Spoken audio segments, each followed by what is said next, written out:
New Thought Media Network. We are a global broadcast network of positive music, media, and entertainment, inspiring humanity's evolution along the journey of enlightenment and creating a world of love, peace, empowerment, and prosperity for all. New Thought Media Network. Positively inspiring.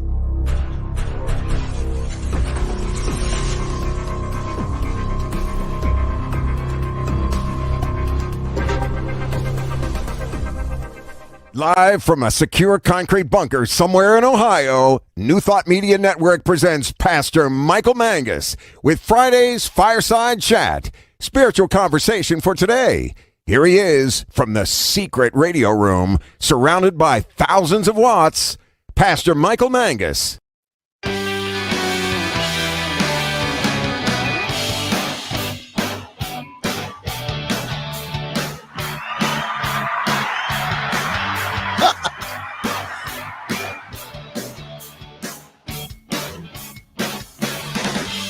Well, good evening to everyone across the United States and around the world. It is time, once again, for another fun-filled thrill-packed and always exciting edition of the Fireside Chat here on the New Thought Media Network. I am Pastor Michael Mangus, broadcasting again from the secret radio room, surrounded by thousands and thousands of watts, in a secure concrete bunker somewhere around Akron, Ohio. That is so top secret. It requires a high level of security clearance even to get near. And even our own Chief Inspirational Officer, the Reverend Robert Brzezinski, Reverend Briz, has no clue. He thinks he does, but has no clue where my super secret secure broadcasting facility is. Well, we have a wonderful show for you this evening. Again, please feel free to interact with us by posting your comments below on Facebook. And again, for all the shy people out there, please feel free to contact me by email. That's pastormichaelmangus@gmail.com, pastormichaelmangus@gmail.com. As we say every week, the purpose of our fireside chat here is to talk about contemporary issues from a new thought perspective. And as I keep saying week after week after week, I want us all to have a new thought about what is going on around us, not only here in the United States, but also globally. This broadcast reaches the world. And so we talk about issues that are in the United States, but we also talk about how they affect also us globally. And as I keep saying, you don't have to agree with me. Now, Diego plays weekly a disclaimer that was professionally made by my good friend, Jay Silvers, mostly because of the humor value. However, there is a serious part about that, in that they are my views and opinions only. They're not those of the network or Centers for Spiritual Living or anyone else. But I want us all to start thinking a new thought about what is going on around us. Oh, we have a wonderful guest this evening. I've been trying to book for months, and we finally found time in the schedule to come on our show from the City of Light Spiritual Center in Atlanta, Hotlanta, Georgia. We're honored to have their senior minister, the Reverend Dr. Paul Graetz, who has a wonderful spiritual community in that city, and they do have a wonderful social service program that I think that all of our centers can start thinking about how that they can help out people in their community in need. And I'm also curious about this. I talked to Dr. Paul beforehand. How does a nice man like him go from an Assemblies of God pastor all the way to a New Thought minister? So that's going to be an interesting story here coming up in around 25 minutes. You know, Dr. Paul used to pastor around me. He used to pastor in Youngstown, Ohio, so which is 1 hour away from the super secret location that Reverend Robert has no clue about. But anyhow, thank you to Robert Brzezinski for producing this evening. My wonderful producer, Diego Reyes, is on vacation, sending back wonderful pictures from Niagara Falls, of all places. So now wait till Diego sees his desk at our home office. It's piling up with projects and stuff for him to do when he gets back. Oh, I know where you are, Pastor Michael. Okay. That's from Reverend Robert in the background there. But now I'm going to ask something, Robert. Don't scare Diego off when he comes back. Okay. Take that stuff off of his desk. Okay. And hide it and put a little bit on his desk each time, each day this week, so he doesn't get scared off here. Happy Pride to all of my friends, all my LGBTQ friends and clergy colleagues. The signal is coming from inside your house. You think so?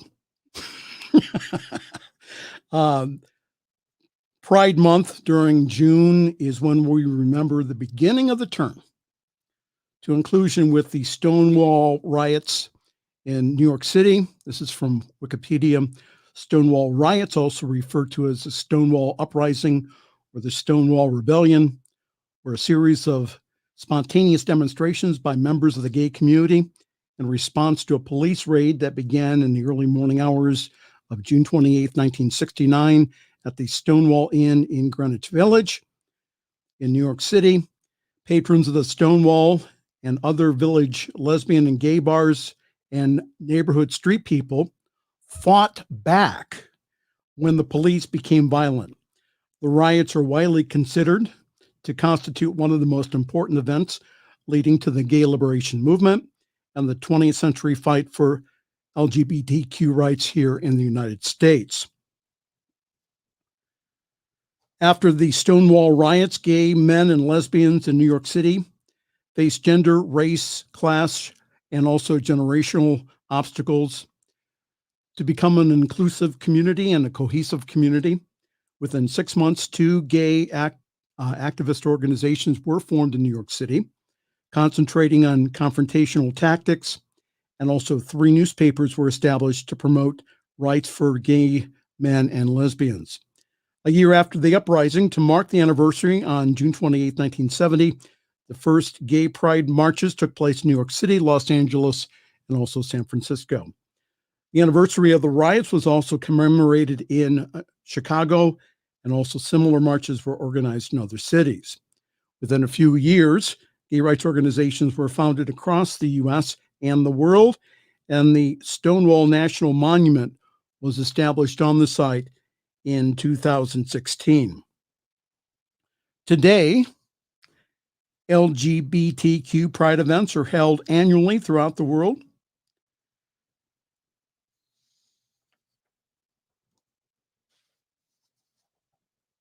Stonewall 50 World Pride NYC in 2019 commemorated the 50th anniversary of the Stonewall Uprising, with city officials estimating 5 million participants in Manhattan. And on June 6th, 2019, New York City Police Commissioner James P. O'Neill rendered a formal apology on behalf of the New York Police Department for actions of its officers at Stonewall in 1969. I walked in the Pittsburgh Pride Parade in 2019 with the community that I was serving at that time. And I've heard on NPR and other radio outlets that some people say the Pride has become too commercialized. At the Pride Parade that I walked in, right behind us was Comcast and their employees, the cable company. I tried to get a lower cable bill, but no one could help me. I saw a contingent from local power company. I even saw people from Walmart there. So again, that's a big change that's happened here in 50 years. And that is when people started to speak up and speak out about equal rights. And again, happy Pride to everyone. And it is my honor to do a marriage ceremony of two wonderful men next month.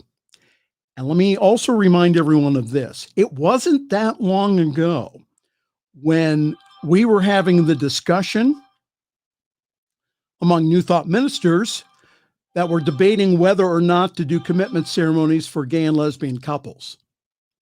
So it wasn't that long ago we were having that discussion here. So again, a lot has changed for the better. And that's the reason why I say, yes, we do our prayer work.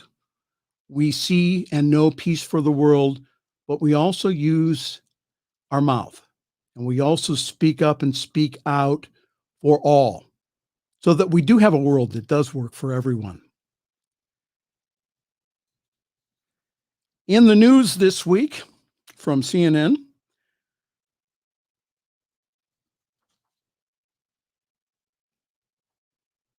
on the coronavirus front, we know that vaccines are incredibly effective at stopping the spread of COVID-19 among older age groups. We'll talk about that in a few moments.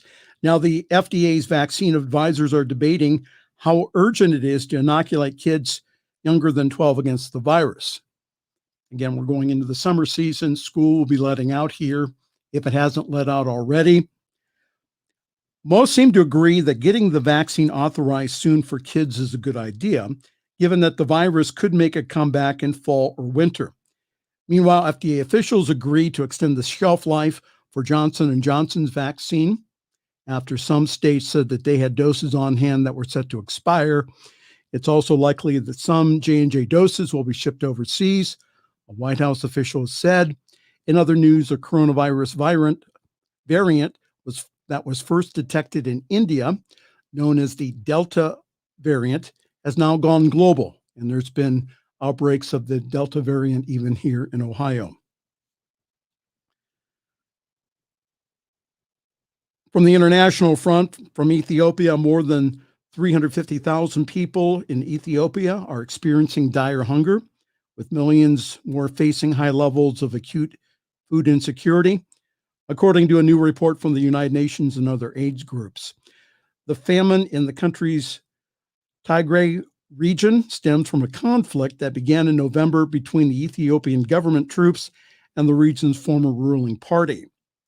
The fight has resulted in population displacements, movement restrictions, limited humanitarian access, loss of harvests and livelihood assets, and also dysfunctional or non-existent markets, the report said. The situation is expected to worsen through September. So let us share love and light and also our money with the wonderful people in Ethiopia. Also in the news, the western U.S. drought.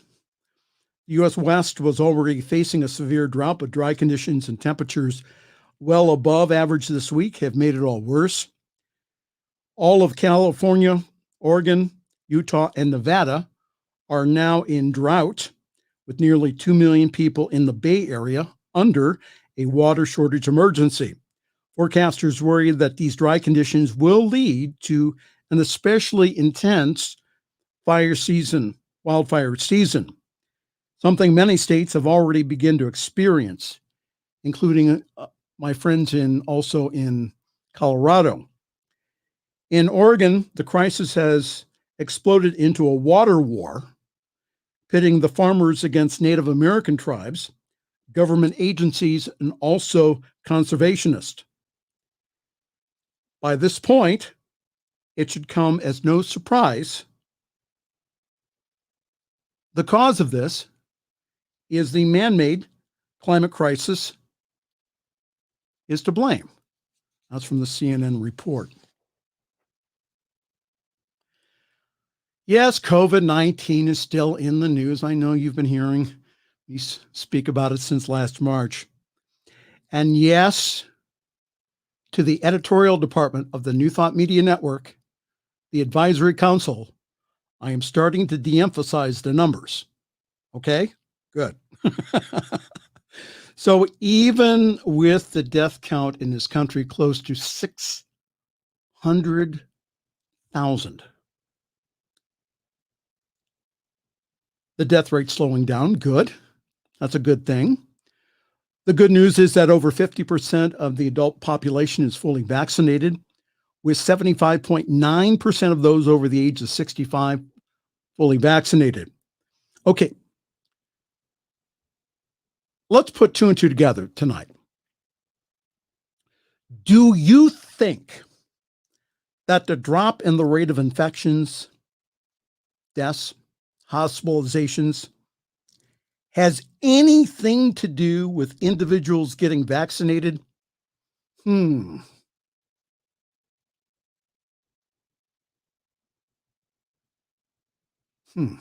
Something to think about. Now, here's some incentive to get your shot. All right. Would you, if you're not vaccinated, if someone offered you $100 to be vaccinated, would you do it? Well, Columbus, Ohio is looking at this incentive. Columbus City Council is looking at a program that would do just that for residents. A spokesperson confirmed council members are expected to vote on legislation on Monday that would give $100. Yes, to people for getting the COVID-19 vaccine with a limit of 2,750 people. So that means you better get in line to get your $100. The funds would come from modifying a grant agreement with the Columbus Urban League and is an extension of its Right to Recover program from last year. The goal is to use the incentive to combat vaccine hesitancy, which is much more common among low-income minority communities, according to the legislation. Improving vaccine rates is demonstrably the fastest, most effective means by which to slow the spread of COVID-19 within the community, the legislation reads, particularly within the communities that have been disproportionately impacted by the spread of the virus. The Columbus program, by the way, would follow the Ohio Vax-A-Million program, in which people vaccinated are eligible to win $1 million, or if you're between the ages of 12 and 17, a full scholarship to a state university. How about that? Okay, so one of my roommates here in the complex, the Mangus broadcast facility, went to go get his shot yesterday, and he was paid by his employer to do it. Now, how cool is that? And today, he is having some side effects. Now, what we've told him and told other people is usually after receiving, he received the Johnson & Johnson, by the way, usually after receiving that shot, that there usually is maybe a day or so of side effects. They will go away. All the health officials, all the doctors, all the nurses I've talked to have said that. If the symptoms do persist, though, again, go see your doctor. Now, this is the reason why we get vaccinated. Are you ready for this news story from NBC? It says virtually all hospitalized COVID patients have one thing in common. They're unvaccinated. Again, from NBC News, there are only 3 COVID-19 patients at the Sandra Atlas Bass Heart Hospital at North Shore University Hospital on Long Island, New York, a far cry from when the hospital, which is part of Northwell Health, had as many 600 patients during the peak of the pandemic. All 3 patients who are in the ICU, the intensive care unit, all have one thing in common, says Dr. Hugh Kassiri, who's the director of hospital's critical care services. They're all unvaccinated. Is this mic working tonight? I hope so. They were all unvaccinated. Listen to this. The trend appears to be occurring at hospitals nationwide. I haven't had anyone that has been fully vaccinated become critically ill, says Dr. Josh Denson, pulmonary medicine and critical care physician at Tulane University Medical Center in New Orleans. It's been the same for Dr. Ken Lin Q, a pulmonologist in the critical care department of Denver's National Jewish Health. None. Zero of our ICU patients have been vaccinated. Unvaccinated children, too, seem to be at increased risk for severe illness. In our local hospitals, the kids are getting sick are not the ones that are not vaccinated, says another pediatrician in Overland Park, Kansas. Dr. Natasha Burgett is a national spokesperson for the American Academy of Pediatrics. Thanks to COVID-19 vaccines, the number of patients hospitalized has plummeted from more than 125,000 on average in early January to just over 15,000 on average this week, according to the CDC. I'll read down here. It says, when Rice has seen breakthrough cases needing hospitalization, this is Dr. Todd Rice, who's the medical intensive care director at the Vanderbilt University. When Rice has seen breakthrough cases needing hospitalization, it was only in patients with compromised immune systems who therefore likely did not respond well to the vaccine. One of the ones that we took care of had cancer, and another was on immunosuppressants for arthritis. Dr. Lin Q also had one or two extremely ill patients who had been fully vaccinated. And again, what happened is that their immune systems were either not functioning or shut down.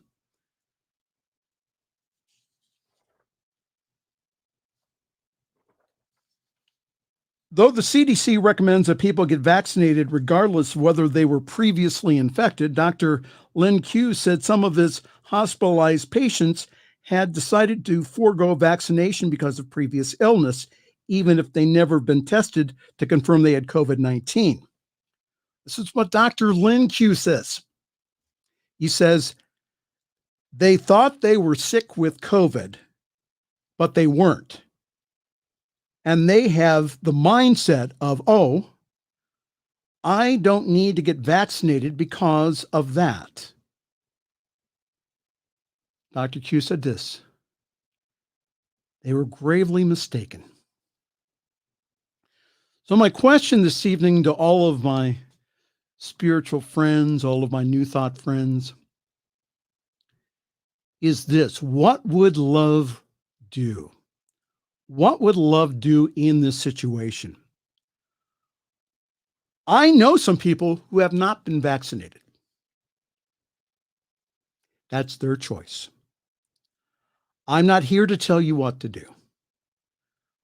I'm here to ask you again this question. What would love do? What would love do in this situation? Yes, I've heard the reports this week. The excuses that the vaccine is magnetic. That's totally false. I've also heard that the vaccine is still experimental. Again, totally false. I've been saying since last year that by protecting ourselves, we protect other people. And again, look at what is happening. Most of the churches and centers that I know are going back to regular services with some cautions. And the churches are keeping the heating and air conditioning people busy because they're having to get inspections of their ventilation systems. So since last March, I've been supporting individuals to take care of themselves, and that act in and of itself protects other people. And then there are the Rick Wilds of the world. Pastor Rick Wild, an evangelical pastor from Florida. I think his program is called True News. An anti-vaxxer who ended up in the ICU on oxygen. Pastors and religious leaders by the hundreds have died of COVID-19. My mother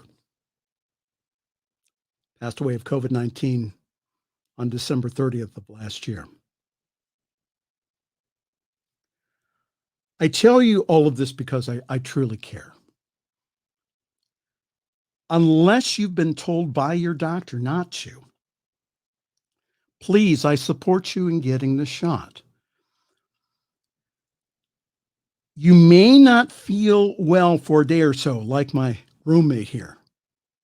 However, in the long run, the science, which has been right all along, is saying that you will stay out of the hospital and be with us longer. If you've wondered what you've tuned into this evening, hello there, welcome. You are watching the Friday evening Fireside Chat here on the New Thought Media Network. In just a few moments, we'll be having as our special guest the lead minister at the City of Light Spiritual Center in Atlanta, Hotlanta, Georgia. That's the Reverend Dr. Paul Graetz, who will share with us all the wonderful things that their New Thought community does in the metro area down there. Take notes. Take them back to your pastor. Take them back to your minister. Take them back to your social services committee. They do some wonderful work here. Again, Reverend Dr. Paul Graetz here in just a few moments. So we'll have a few announcements and then we'll take our break. Yours truly is still parking himself at the Summit CSL. For more information, go to summitcsl.org. There you will find all kinds of information about our wonderful Sunday gathering online at 10:30 Eastern, 7:30 Pacific time. Grab your cup of coffee, your tea, your espresso, your chai, and come and join us. Now, I know for some of my West Coast friends, that's really early in the morning on a Sunday. It's worth it, really. So get a double dose of caffeine and come and join us. I really do believe that we have one of the better services in New Thought because and again, I've been to a lot over the years. And yes, I may be a little prejudiced about it, but we have the right balance of music, of message, of meditation, of silence. So come and join us Sunday mornings. That's 10:30 Eastern time. And you can pick up our broadcast on Facebook, or you can join us on Zoom. If you go to summitcsl.org, it will give you all the Zoom information. This Sunday, we will continue our June theme of wisdom as we study that valuable spiritual principle with its spiritual director, Diana Mangus. Will be leading a wonderful talk on wisdom. That'll be this Sunday here at the Summit Spiritual Center, Summit Center for Spiritual Living. Our service is also simulcast on the Summit Spiritual Center of Akron Facebook page. And again, our Facebook page also has past broadcasts of the world famous and ever popular Fireside Chat. We're streaming live tonight here on Summit CSL. So again, welcome to every one of you from the Akron area and also from Ohio. The one thing everyone can do is this. If you are inspired and empowered by this message or any of the other programs that you see here on the New Thought Media Network, please share them to your Facebook page, share them on your social media. That's how we get the word out. I'm currently open for individual practitioner sessions, Sunday speaking, ceremonies, and all kinds of wonderful things. So again, email me at pastormichaelmangus@gmail.com. We'll give you more information about that. Again, I tried to print off the schedule for the New Thought Media Network, and I had 6 pages. So I'm not even going to try to attempt to read all the wonderful programs. So go on our website, ntmedia.org. You'll see a full schedule. We're constantly adding to it. All kinds of wonderful programs, classes, morning and evening prayer, midweek pick-me-up services, all kinds of wonderful things. And we add programming every single week here. And we're lovingly asking for you to partner with us. When you give here at ntmedia.org/donate, when you give here, you get that double blessing, the blessing of giving, and also the blessing of touching people not only in the United States, but around the world. Reverend Paul and I were talking with Reverend Robert right beforehand. See, we don't know who this touches. We may get maybe like 1 or 2 people during our Friday evening live broadcast. But again, during the week is when we pick up a lot of viewership. We are touching lives all over the planet. I had someone in the prayer room, I think it was last week, from Lima, Peru. This message is getting out there. We have viewership all over the world. And to some of these people, we may be the only New Thought type center that they ever encounter. So please help us. Your money is well spent here to get this powerful message out. All right. So go to ntmedia.org/donate, and you will be glad that you did. All right. We're going to take a break right now, and then we'll come back. You're watching the Friday evening Fireside Chat here on the New Thought Media Network.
And we are back. It is my honor to present our special guest this evening. Coaching you to achieve your highest and best is the passion of New Thought teacher and spiritual coach, the Reverend Dr. Paul Graetz. He's currently serving as the senior minister of the City of Light, Atlanta, where for 21 years he has been the spiritual leader, coach, and Dean Paul of the Emerson Theological Institute at the City of Light. In 2013, he graduated with a Doctorate of Divinity from Emerson Theological Institute and also a second Doctorate of Religious Studies in 2014. Dr. Graetz has a heartfelt desire to awaken the world to their highest and best. His ministry has taken him from Holland to India, from Africa to Australia, and around the world with a loving message of transformation. He currently teaches not one, but he teaches two New Thought classes per week at the Emerson Theological Institute at the City of Light, which you can watch online, either on Facebook or on their YouTube channel, along with his work of being the senior minister of a growing staff at the City of Light. He led his congregation through the purchase of a 36,000 feet, $1.8 million property, paying cash all the way. How about that? I was watching that. I was watching your congregation, Dr. Paul, and I'll tell you what, you guys, that was a lot of prayer behind that. Enabling the City of Light to create one of the largest ministry centers, providing a home for spiritual practitioners, counselors, life coaches, to other congregations and New Thought leaders to collaborate together. And he offers a spiritual tip and affirmation to over 5,000 readers from around the world, with the signature closing of Sending You Love, his fervent desires for all to experience the power of inclusive love. In Atlanta, he's passionate about those who are in need and speaks out for the radical inclusion that reaches out to the margins. He leads weekly programs for feeding the hungry and or homeless with hot meals, providing for the distribution of food and clothing, and partners with area shelters and aid services. Reverend Dr. Graetz has two wonderful adult children, Jordan and Jillian, along with 7 energetic grandchildren, and celebrates life with his partner, David Daniels, and Bailey, the wonder dog. It's my pleasure to present to our audience this evening the Reverend Dr. Paul Graetz. Good evening, sir. Welcome to the New Thought Media Network. Thank you for having me. It's a delight to be with you tonight. Wonderful. All right. So how did a nice young man like you, who probably grew up in the Assemblies of God, was a pastor for the Assemblies of God, probably a regional overseer, which I read in your bio, Yeah.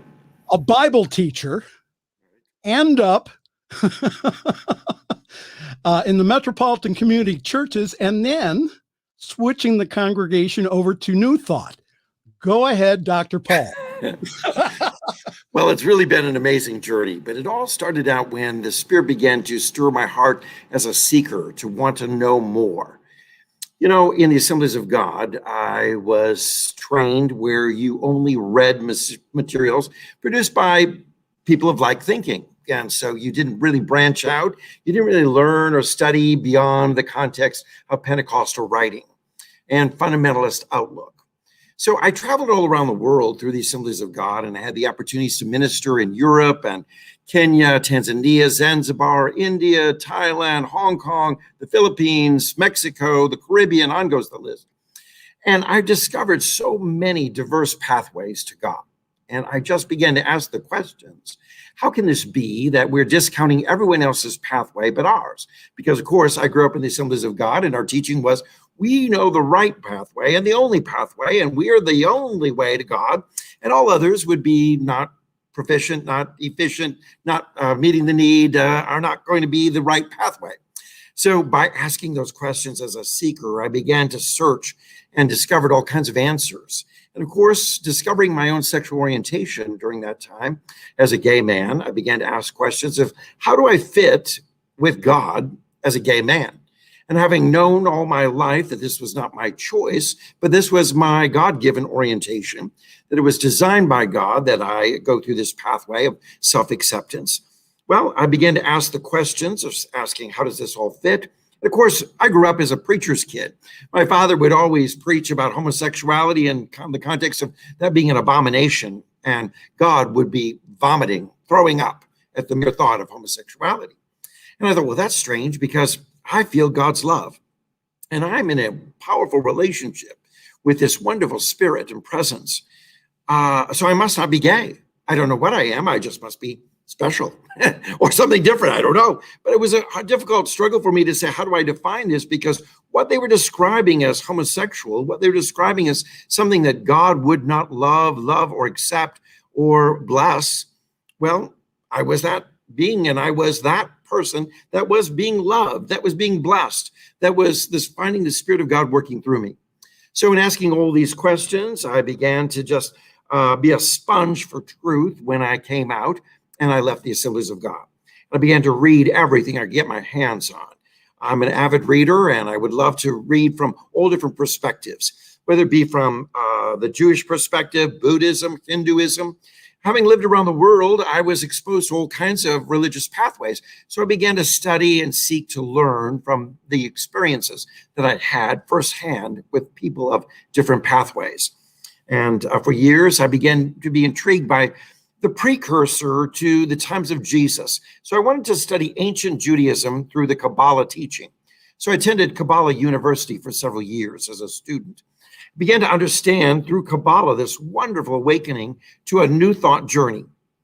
Well, it just began to open doors for other New Thought writers: Goldsmith, Holmes, Emerson, Wayne Dyer. On goes the list of authors that I began to read and just awaken my spiritual pathway. Well, having left the Assemblies of God, the only place that would accept me as an out gay man during those early years was the Metropolitan Community Church.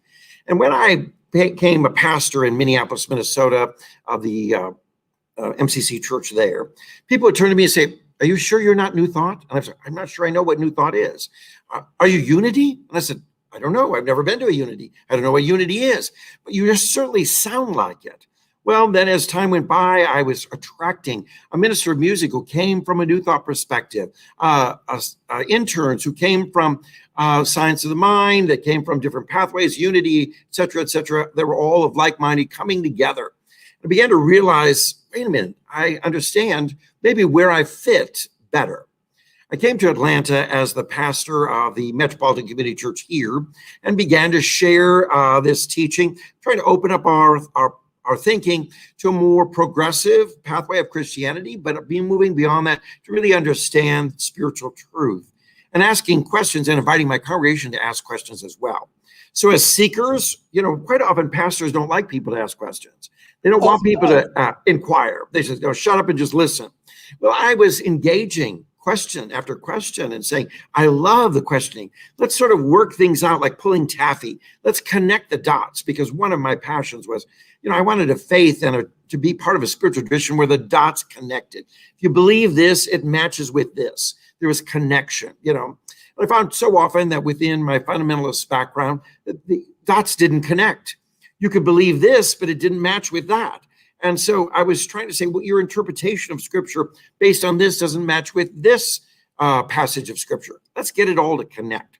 So through the wonderful journey of spiritual enrichment, through the understanding of the New Thought journey, well, voila, I became more and more intrigued and preaching and speaking more from that perspective. My congregation, one day I had to ask them and say, I need to come out and really let you know that I'm New Thought. And they said, great, well, we love what you're saying. We want to follow you. So I said, okay, well, then let's go on this journey where we're going to move from the Metropolitan Community Churches to a relationship with the affiliated New Thought network of incredible New Thought congregations and spiritual communities. And today we are playing a vital role in Anton, the affiliated New Thought network, as one of the congregations and membership and in support and resourcing through this great movement.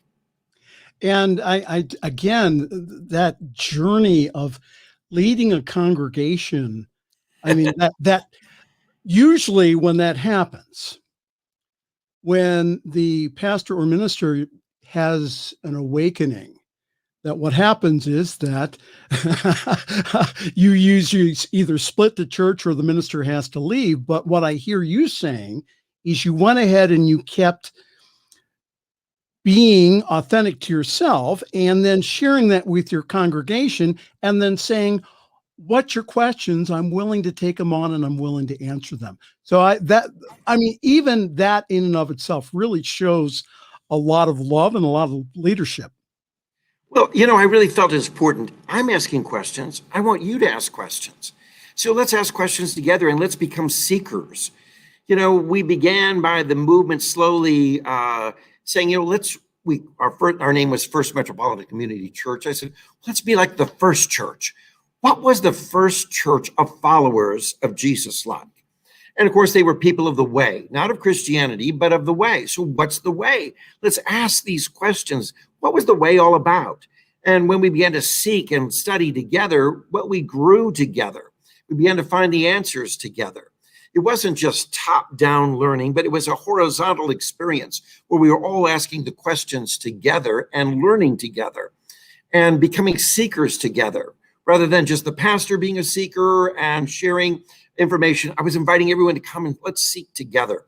Let's learn together. So I really became passionate about classes. I really felt it's very important that, our faith is only as strong as our level of understanding. And so many people don't really have a strong understanding of spiritual truth. So consequently, they have a weak faith. And we wanted to be people who really manifest the miraculous. And I can't tell you how many stories of God's miraculous power unfolding for us as we began to be people of greater understanding of truth and how it applies to exercising our faith. So we lived in a miraculous pathway of unfolding miracle after miracle after miracle. People said, wow, the miraculous is happening as we begin to become people of truth rather than people of a doctrine or a dogma or a denomination. If you're wondering what you stumbled onto this evening, you're here by divine appointment. This is the Friday evening Fireside Chat here on the New Thought Media Network. I am Pastor Michael Mangus, and it is my privilege to have as my special guest this evening from the City of Light in Hotlanta, Georgia, the Reverend Dr. Paul Graetz. Paul, I wanted to ask you, one of the reasons I wanted to have you on is that you have a tremendous social outreach to the metro Atlanta area. Tell us about that and how many people that you serve and what is the emphasis around that? Well, it all started as a congregation. We felt a passion about giving. As New Thought people, we really believe in the power of generosity as a key component to the evolution of our soul. So if we're going to evolve, we need to experience the power of giving, being generous at all ways. So it started out with every Sunday, 21 years ago to be exact, we began the first act of worship was an offering for others, a do unto others offering. So we took on a partnership with compassion programs throughout our city and throughout our state, supporting shelters and supporting programs for health for women, HIV and AIDS care, feeding those in need. On goes the list of programs that we would invite these program leaders to come to our church to receive a check. Well, people were like, wow, we're so connected with you. We realized that compassion was one of the things that unites people of different faiths, different backgrounds, different beliefs, different traditions. And that people come together under the power of compassion, of making a difference in the world. And of course, we believe in that wonderful saying that we're creating a world that works for everyone, not just a few. So if we're going to do that, we realize how important it is that we become a congregation that's very generous, that's giving. So we started with a do unto others offering, and then we moved on to say, how else can we be giving? We realized that our community around us, there were a lot of homeless men and women living on the streets that had no food. And so we began by offering a hot meal, and it grew from first meals of just 10 to 12 people that began to grow to some days we're over 100 that we're serving throughout our community. We made a move from locations, and we wondered, would homeless people find us as we moved to a different location? And they certainly did. During the COVID-19, we remained open while all other programs throughout the city were shutting down.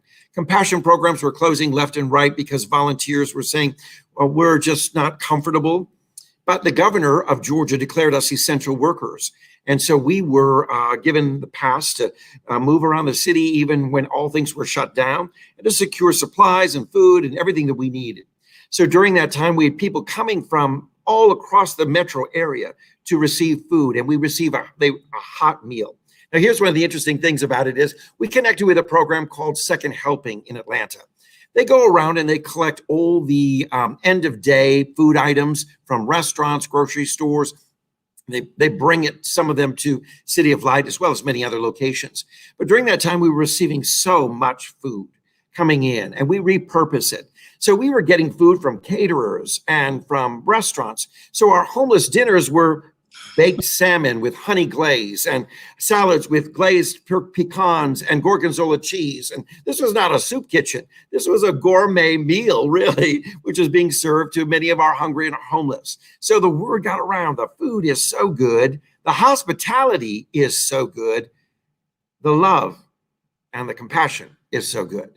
And so many people began to come to this program. Now, along with it, then we began to offer clothing for so many of the homeless who were living out in the streets, under the rain, in the rain and in the weather. You're wearing the same clothes all week long. It begins to become pretty nasty.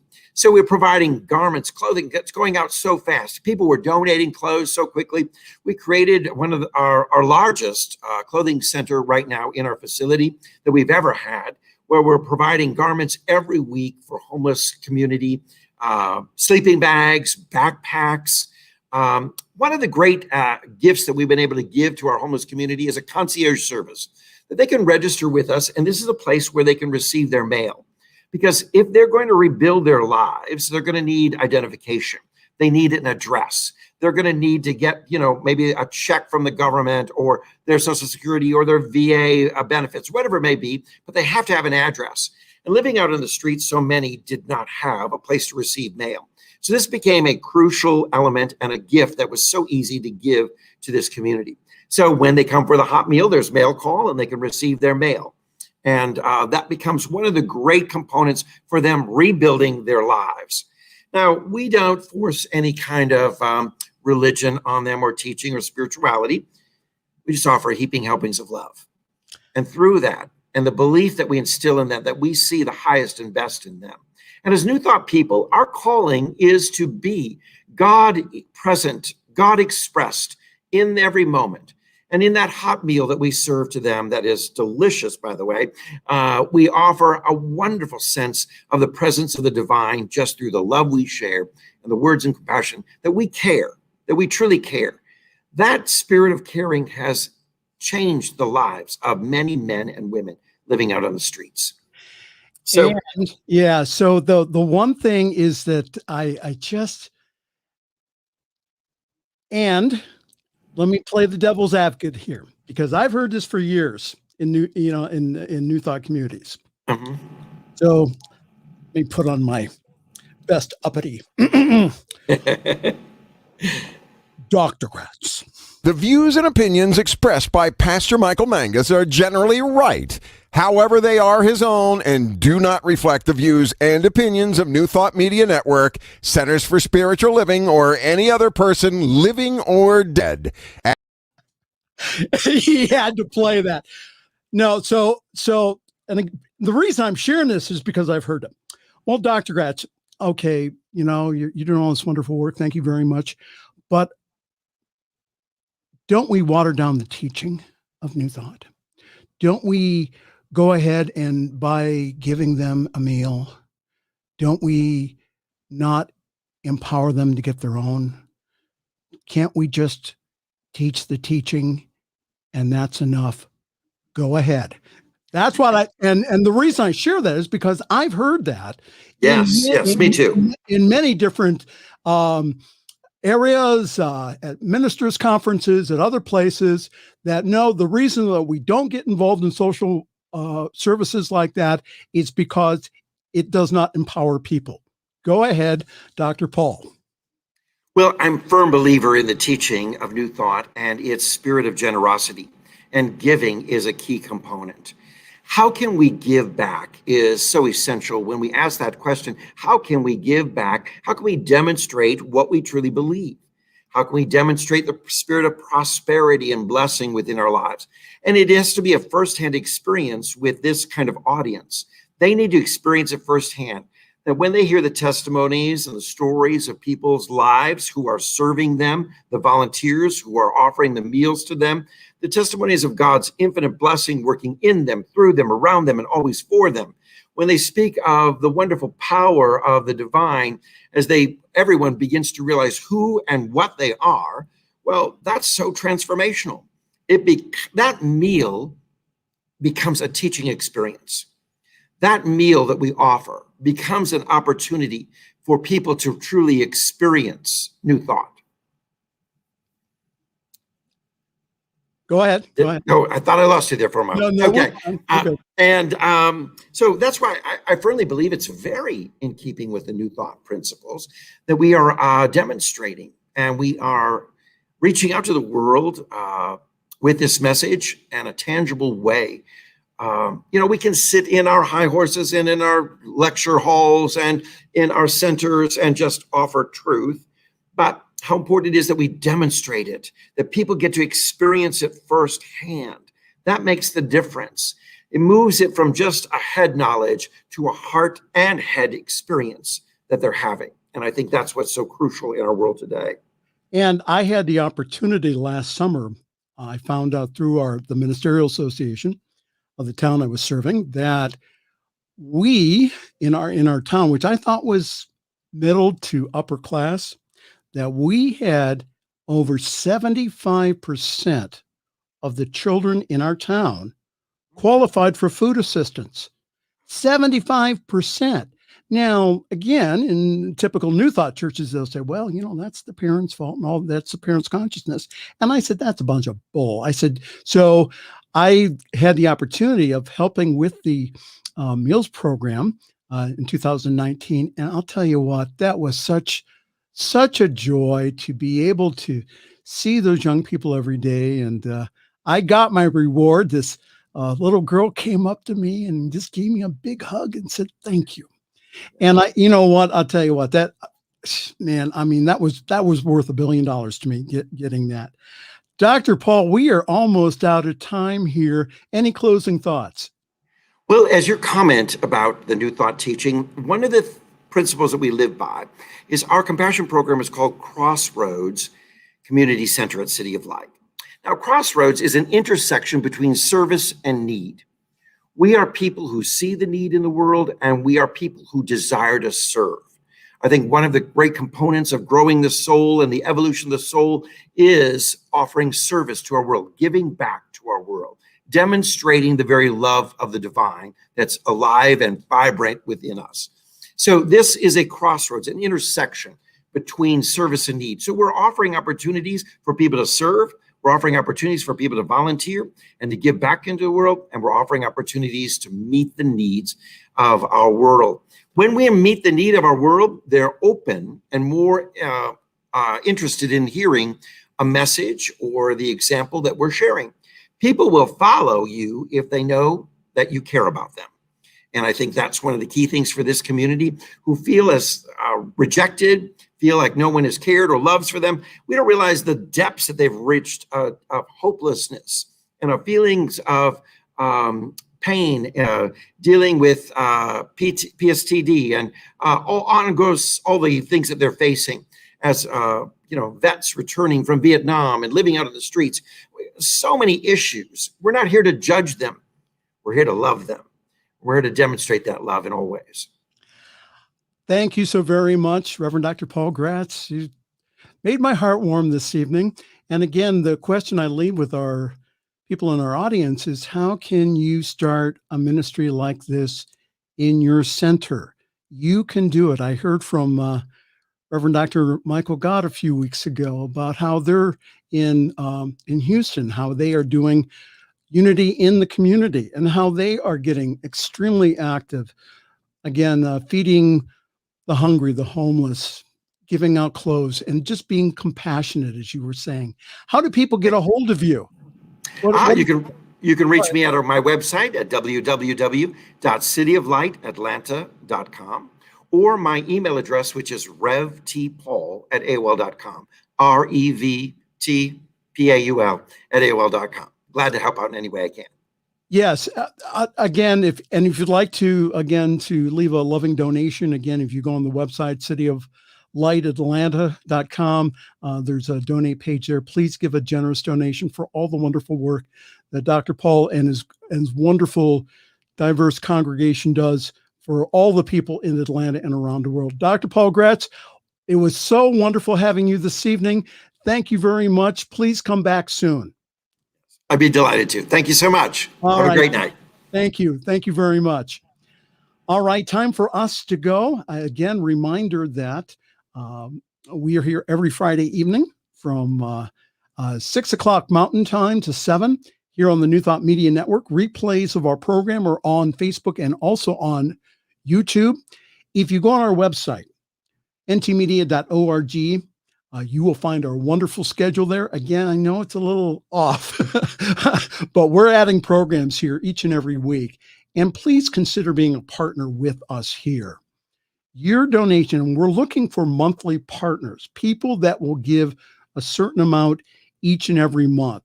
Because by doing that, what happens is that we're able then to buy the equipment, to do what we need to do to get this powerful message to the world. It's a wonderful gift that you give not only to us, but to other people. You get that double blessing. So if you could go to ntmedia.org/donate, you'll get more information about that. Well, my time is up here. Thank you very much.